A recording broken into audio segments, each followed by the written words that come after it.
Assalamualaikum para pecinta manhwa. Tanpa panjang lebar lagi, Mimin akan melanjutkan cerita sang tuan muda pedagang yang kembali ke masa lalu demi balas dendam atas kehancuran keluarganya. Pada cerita sebelumnya diakhiri dengan Seoho yang dipaksa untuk mengikuti pertemuan yang berarti bertambahnya pekerjaannya dalam paviliun keuangan. Beberapa saat kemudian rapat pun dimulai dengan dihadiri oleh beberapa pemimpin paviliun serta kehadiran kepala keluarga. Orang ini Sonbak sekaligus pemilik tanah wilayah Hubei, dan dia mulai menceritakan kesulitan apa yang dialaminya. Hanya saja dia penasaran siapa orang yang diikat itu dan kenapa dirinya berada dalam rapat ini, dan Yosoak menjawab jika dia adalah bawahannya namun suka membangkang sehingga harus diikat. Sambil meminum jamuan, Sonbak memberitahu jika tujuan kedatangannya adalah meminta bantuan. Beberapa hari yang lalu petugas memberitahunya bahwa beberapa tanah miliknya belum dihitung pajak. Jadi dia ingin membicarakannya dengan orang yang dirinya percaya, dan petugas sedang mencari sesuatu. Menurutnya ada kesalahpahaman, dan jika menemukan barang yang mereka cari maka masalah ini bisa diselesaikan. Yang dirinya cari adalah boneka yang bisa menari sendiri di waktu tertentu. Seoho yang mendengar nama itu mengetahui sesuatu. Baik kepala keluarga belum pernah mendengar tentang boneka yang bisa berdansa dengan sendirinya. Gilsang sedikit paham akan masalah yang dihadapi oleh Sonbak. Apakah petugas Jeongsa sungguh orang yang memesan boneka itu? Sambil memperlihatkan ketakutannya, Sonbak menegaskan jika Nona Jo juga ikut terlibat, dan hal itulah yang menyulitkannya. Walau tempat ini adalah grup pedagang yang berkelana di berbagai tempat, tapi mereka harusnya menolaknya karena mencari benda itu tampaknya mustahil dilakukan, apalagi belum pernah terlihat di antara grup pedagang. Seoho yang mendengar pembicaraan itu memahami satu hal. Di masa lalu terdapat permainan yang menjadi populer di antara kalangan wanita bangsawan, dan dalam sebulan mereka akan memilih nona muda secara bergiliran dengan memberikan sebuah tugas semacam tantangan untuk mendapatkan barang langka. Terkadang mereka disuruh membawa pulang bunga emas. Siapapun yang kalah taruhan harus mentraktir semua orang yang ikut bermain dalam pesta mewah. Siapapun yang memenangkan taruhan akan diperlakukan layaknya kaisar wanita oleh para wanita bangsawan lainnya sampai ronde berikutnya dimulai. Terdapat satu wanita yang telah membuat dan menyelenggarakan permainan ini. Dia adalah Nona Jo, istri dari petugas Jeongsa. Permainan yang awalnya hanyalah bentuk hiburan yang cepat berlalu menjadi sebuah kompetisi. Kompetisi itu akhirnya berujung melukai orang-orang biasa agar dapat menjadi pemenang dalam kompetisi tersebut. Dikala itu Seoho belum paham kenapa para bangsawan sangat terobsesi dengan hiburan kecil seperti ini. Tapi sekarang dia mulai memahaminya setelah melihat kedatangan Sonbak, dan Sonbak menganggap dirinya telah difitnah atas klaim wilayahnya. Seumur hidupnya Sonbak tidak pernah melakukan hal yang memalukan, tapi mereka mengatakan jika dia telah gagal membayar pajak tanah dengan ukuran yang tergolong fantastis. Tapi jika dia punya barang langka itu, maka dirinya bisa mengajukan fitnah ini kepada petugas Jeongsa dan menyelesaikan masalahnya. Di kehidupan Seoho sebelumnya terdapat beberapa bangsawan yang berakhir bangkrut dikarenakan penggelapan dana. Sonbak merupakan kenalan lama grup pedagang keluarganya dan sangat dihormati di antara rakyat biasa. Jika dia menolongnya sekarang, maka Sonbak pasti akan membalas kebaikannya berkali lipat. Namun ikut campur dalam masalah Nona Jo tergolong berbahaya. Grup pedagang milik keluarganya masih belum terlalu besar dan gesekan dari bangsawan besar cukup berbahaya. Tapi Seoho tak boleh tinggal diam saja, dan dia harus mengumpulkan orang-orang yang berpengaruh ke sisinya. Saat Seoho mencoba berbicara, maka Yo Soak segera melepaskannya. Sambil tersenyum dirinya akan mengembalikan barang langka, sehingga Sonbak tidak perlu mengalami masalah dengan tanah miliknya. Nama asli dari barang yang dicari oleh Sonbak adalah boneka penari otomatis. Di kehidupan sebelumnya pengrajin yang membuat itu berasal dari desa Golden Immortal di Provinsi Jiangxi. Jika dirinya pergi ke sana dan melacak keberadaan pengrajin itu, maka masalahnya bisa diselesaikan.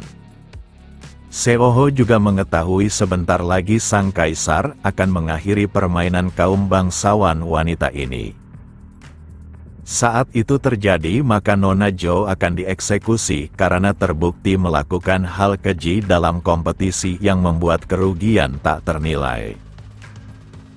Selama dirinya tidak terlihat dan terlibat konflik langsung dengan Nona Jo, maka semuanya akan baik-baik saja. Sementara itu di dalam perjalanan ke Provinsi Jiangxi, penjaganya ingin agar tuan mudanya setiap kali berpergian, maka dia menceritakan rencananya. Seoho merasa tak perlu memberitahu alasan sesungguhnya dan hanya mengatakan jika dia ingin mendapatkan pengalaman dengan melakukan ekspedisi ditambah komisi dari misi ini sangat fantastis dan pasti bisa menjadi bantuan besar bagi grup pedagangnya.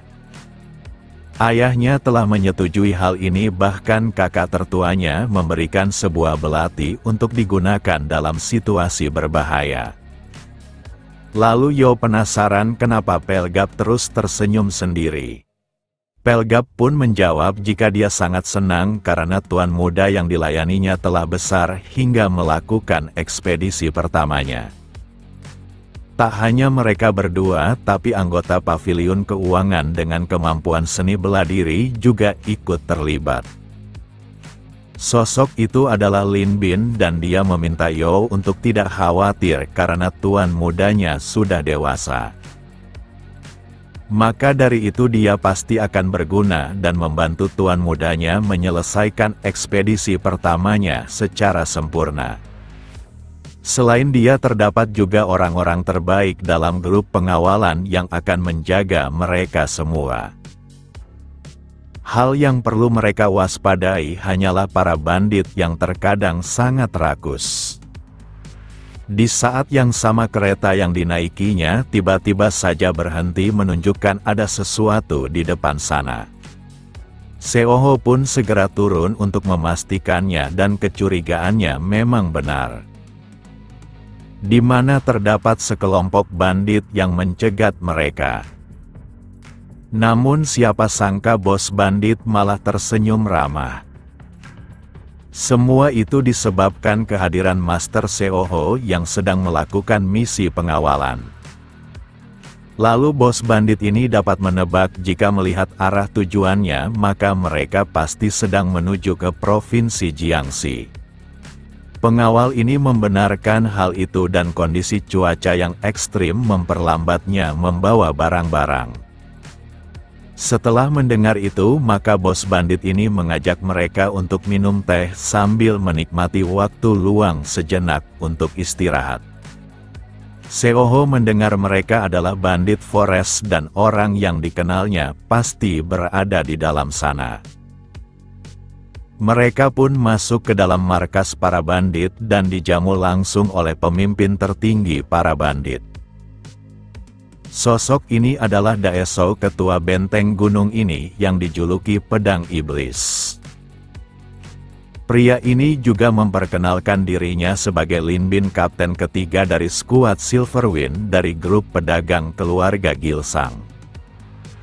Master Seoho juga memperkenalkan dirinya sebagai Guak yang merupakan kepala agen pengawalan sejahtera. Daesho khawatir jika mereka mungkin meradang karena cuaca dingin dan untuk itulah dia mengundangnya ke dalam benteng.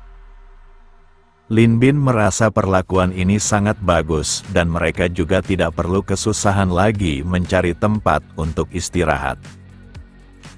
Lalu Daeseo meminta mereka semua untuk menikmati minuman selagi masih belum dingin.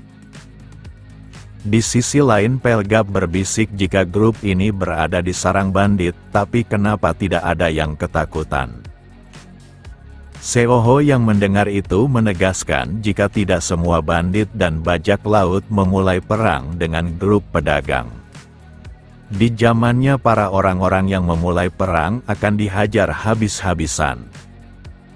Selagi dia juga menggunakan jalur yang telah disepakati secara diam-diam maka tak ada yang perlu dikhawatirkan dan Pelgap sangat terkesan akan pengetahuan tuan mudanya. Hanya saja Yo sedikit terganggu akan apa yang barusan dikatakan tuan mudanya. Di mana Seoho seakan sudah sangat tua dan pernah mengalaminya dengan mengatakan jika di zamannya. Sambil tertawa Seoho segera menjawab jika hal itulah yang dikatakan oleh saudaranya dan dia hanya menyampaikan pengalamannya. Saat menikmati tehnya Seoho yakin jika teh ini pasti lumayan mahal. Tapi apakah minum teh semahal ini di musim dingin adalah sesuatu yang wajar? Di saat yang sama Daeseo menyebut jika Seoho terlihat seperti orang yang tidak cocok melakukan perjalanan seperti ini. Seoho pun meminta maaf karena terlambat memperkenalkan dirinya, dan dia bekerja di dalam paviliun keuangan grup pedagang keluarganya. Daeseo juga yakin jika Seoho pastinya orang yang cukup penting dan apa hubungannya dengan Gilsang.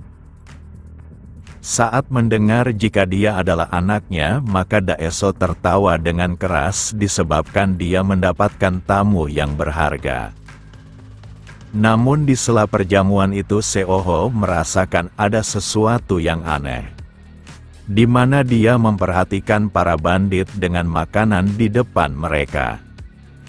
Dibandingkan dengan makanan para grup pedagangnya dengan mereka itu sangat jauh berbeda, bahkan sangat kurang. Seoho cukup yakin jika Daeseo bukanlah tipe orang yang mengabaikan keluarganya sendiri demi tamunya. Walau benteng sebesar ini, tapi mereka terlihat tidak punya dana yang cukup. Di situasi mereka yang buruk, tapi masih saja mengundang tamu dan menjamu mereka dengan sangat baik. Maka dari itu Seoho menyimpulkan jika Daeseo ingin mendapatkan uang lebih tapi di saat yang sama mereka tidak ingin agresif dan mereka juga tidak ingin terlihat kekurangan. Tapi tetap saja Seoho yakin jika Daeseo tidak tahu apa yang tersembunyi dari balik gunung dan dia harus mendapatkannya. Kemudian Seoho mengeluarkan pertanyaan yang membuat situasinya menjadi sedikit mencekam di mana apa dia mengalami kesulitan akhir-akhir ini. Ucapan itu membuat orang-orang yang mengikuti Seoho tercengang dan bertanya-tanya apa yang sedang dilakukan oleh tuan mudanya. Lalu Daeseo menjawab jika Seoho membuat kesalahan karena tidak tahu, tapi ucapan itu sangat menyakiti harga diri bentengnya. Tapi Seoho malah hanya menanggapinya dengan tawa sambil meminta maaf.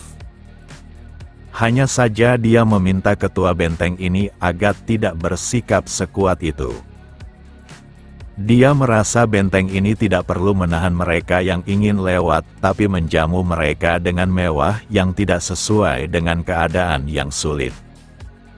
Hal itu semua dilakukan untuk meminta uang jalan yang lebih besar dari biasanya. Sementara itu semua orang-orang yang ada di benteng ini bertingkah seolah mereka makan sampai kenyang. Daeseo pun menanggapi jika dia menjamu mereka untuk menarik biaya yang lebih tinggi dan dirinya berpura-pura sudah kenyang. Berdasarkan pengamatannya itulah yang dilihatnya dan apakah hal itu salah? Kemudian Daeseo meninggalkan tempat duduknya dan mulai mengeluarkan aura intimidasinya. Yo sangat khawatir jika pertarungan akan terjadi dan sudah jelas mereka tidak diuntungkan, tapi kenapa tuan mudanya masih tersenyum? Yang benar saja Daeseo malah tertawa mendengar pendapat Seoho yang sangat menarik. Dia pun meminta maaf atas aktingnya yang kurang bagus. Daeseo pun membenarkan jika musim dingin ini membawa banyak salju, sehingga membuat keadaan bentengnya sulit. Namun menilai dari kejeniusan tuan muda di depannya, maka dia mungkin memiliki tindakan pencegahan.